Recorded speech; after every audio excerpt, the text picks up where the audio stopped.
ये सीढ़ी है, तपस्या स्थल जो ऋषि मुनि का था प्राचीन समय में, सैकड़ों वर्ष पहले मानिए, प्राचीन समय ना कह के सैकड़ों वर्ष पहले मान सकते हैं, क्योंकि इसके अभी कार्बन डेटिंग नहीं हुई है, तो इसलिए हम सटीक समय नहीं बता सकते, लेकिन सैकड़ों वर्ष जरूर कह सकते हैं।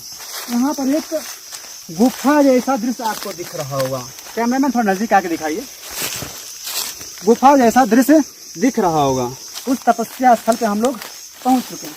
यह खंडहर नुमा जो आपको दिख रहा है, यह खंडहर नुमा आपको यह जो एक कमरे का मकान दिख रहा है, यही वह उस तपस्वी का तपस्या स्थल था। नाम हम उत्तराखंड के जंगलों में हैं, जैसा कि आप देख रहे हैं पूरा जंगलों में है, और इस गर्मी के मौसम में शीतलता का आनंद ले रहे हैं।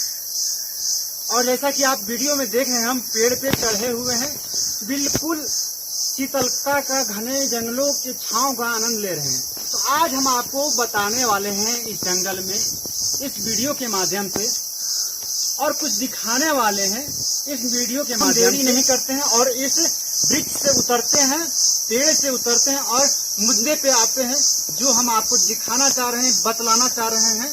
तो चलिए आगे बढ़ते हैं। उतरना थोड़ा सा है, लेकिन कठिन है। आनंद इसी को कहते हैं, सच्चा आनंद। आप गर्मी में जल रहे होंगे, गर्मी से पसीना आ रहा होगा, तापमान 50 के पार जा रहा है। अरे बच गए। चलिए कोई दिक्कत नहीं, आपके लिए कंटेंट लाने के लिए हम इस पेड़ पे क्या ताड़ के पेड़ पे, ताड़ और खजूर के पेड़ पर भी चढ़ सकते हैं। चलिए, हाँ दोस्तों, अभी हम इसी पेड़ पर के ऊपर चढ़े हुए थे, दिखाइएगा कैमरामैन थोड़ा।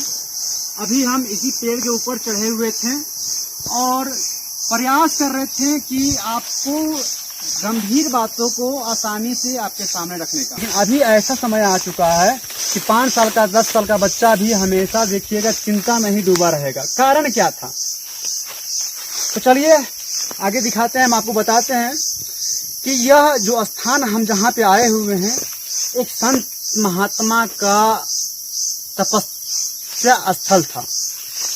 तो कैसा होता है तपस्या स्थल जंगलों में, तो हम आपको वह एक संत की तपस्या स्थली पर लेके चलते हैं जो बीच जंगल में है, जो थोड़ा आश्चर्यचकित आपको कर देगा। तो चलिए हम आगे बढ़ते हैं और प्रयास करेंगे। थोड़ा सा फिसलन है, संभाल के आइएगा कैमरामैन। प्रयास यही करेंगे ताकि आप भी समझ सके, जो यहाँ महात्मा रहते थे उनसे आप सीख सकें कि आजकल के इस भौतिक युग में भी अपने मनोवृत्ति को, मस्तिष्क को किस तरह से डिप्रेशन से बचाया जा सके और चिंता से मुक्त रहें। तो हम घने जंगलों में उस तपस्या स्थल पे जा रहे हैं जहाँ पे पहले सैकड़ों वर्ष पहले ऋषि महात्मा लोग तपस्या करते थे और ज्ञान की प्राप्ति के लिए जंगलों में वर्षों तक तपस्या में लगे हुए रहते थे। चलिए हम आपको उसी स्थल पे ले चलते हैं और जैसे जैसे हमें यहाँ का जो माहौल दिखेगा हम आपको बारीकी से दिखाते चलेंगे। देखिए, सबसे पहले हम आपको दिखाते हैं, ये पेड़ है, नया पेड़ लग रहा है, इसमें जो फल है दिखाएंगे आपको। इसमें जो फल है ये गुल्लड़ है, देखने में लग रहा है गुल्लड़ है, लेकिन ये अंजीर का पेड़ है, अंजीर का पौधा आपको दिखा रहे हैं। कैमरामैन थोड़ा नजदीक चाहिए। हूबहू ये गुल्लड़ की प्रजाति का फल होता है जो अंजीर जैसा दिखता है, अंजीर गुल्लड़ जैसा दिखता है। तो चलिए इन सभी मुद्दों पे हम अपना समय व्यतीत ना करते हैं और आगे बढ़ते हैं। ये अंजीर का पौधा है, चलिए। हाँ,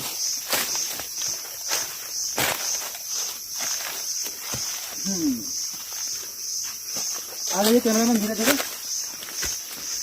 देखिए। ये सीढ़ी है, तपस्या स्थल जो ऋषि मुनि का था प्राचीन समय में, सैकड़ों वर्ष पहले मानिए, प्राचीन समय ना कह के सैकड़ों वर्ष पहले मान सकते हैं, क्योंकि इसके भी कार्बन डेटिंग नहीं हुई है, तो इसलिए हम सटीक समय नहीं बता सकते, लेकिन सैकड़ों वर्ष जरूर कह सकते हैं। जितना आप देख रहे हैं सब पत्थर, सब सीढ़ी बनाया गया है। ऋषि मुनि इसी सीढ़ी से ऊपर अपनी तपस्या स्थल पर जाते होंगे। और सीढ़ी के ठीक नीचे यहाँ पर एक गुफा जैसा दृश्य आपको दिख रहा होगा। कैमरामैन थोड़ा नजदीक आके दिखाइए। गुफा जैसा दृश्य दिख रहा होगा। ये देखिए गुफा जैसा लग रहा है। यह एक जल स्रोत है।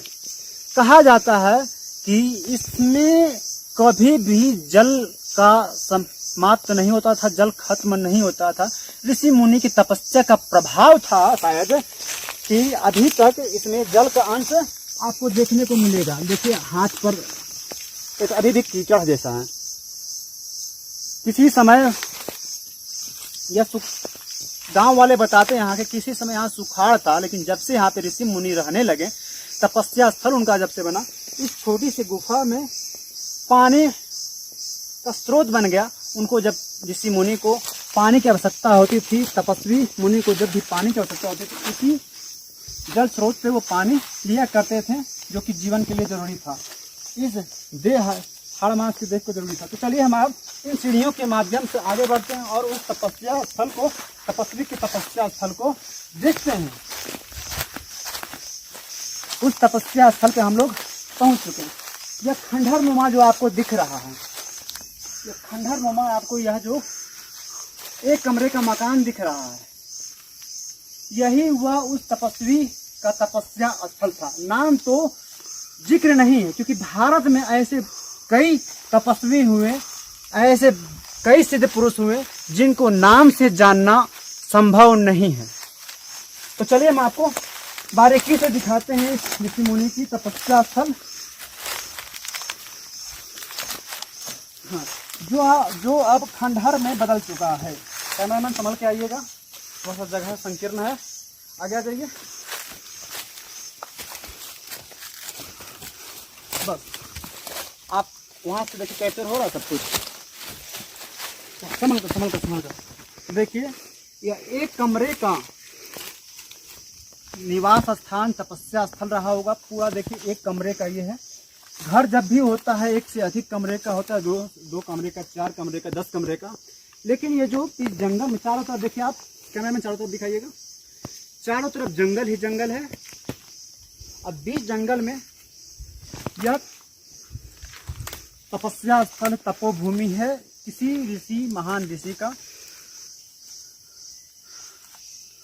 इन दीवालों को देखिए, ये दीवालें भी चीख कर अब कह रही है कि अब हम खंडहर हो चुके हैं, हमारे यहाँ कोई रहने वाला नहीं है। अब यह तपस्या स्थल इतिहासों में दर्ज हो चुका है, जो कि आप जानते नहीं हैं। यह वैसा इतिहास जो लिखित रूप में नहीं है। हम प्रयास कर रहे हैं कि वैसे तपस्या स्थल को, तपस्या भूमि को, पुण्य भूमि को दिखाने का प्रयास कर रहे हैं, जो अभी तक इतिहासों में दर्ज नहीं हुआ है। देखिए किस प्रकार पत्थरों से बनाया गया है। और थोड़ा कैमरा में नजदीक आइएगा ताकि हम बारीकी से दिखा सके अपने दर्शकों को कि छोटे छोटे पत्थर के टुकड़े हैं और इनमें किस चीज का प्रयोग किया गया है निकालते हैं। जैसे सीमेंट का प्रयोग हम लोग करते हैं, इसमें मिट्टी का प्रयोग करके बनाया गया है।